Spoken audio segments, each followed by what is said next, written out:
সম্মানিত সুধী, এই সেই পুকুর ঘাট যেখানে আমাদের বিশ্বকবি হয়তো স্নান করতেন, মনের আনন্দে নিরিবিলি সময় কাটাতেন তার প্রিয়জনদের নিয়ে।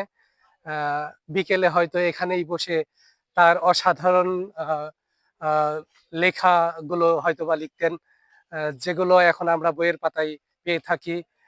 তার কথাগুলো বিশ্বের অনেক দেশে এখন রবি ঠাকুরের কথা, তার কবিতা নিয়ে গবেষণা হয়, আপনারা জানেন হয়তো। আহ, এই সেই পুকুর ঘাট যেখানে তারা পরিবার নিয়ে সে সময় কাটাতেন। আপনাদের দেখাতে পেরে নিজের কাছে অনেক ভালো লাগছে। হয়তো আবারও কথা হবে অন্য কোনো জায়গায়, অন্য কোনো পরিবেশে।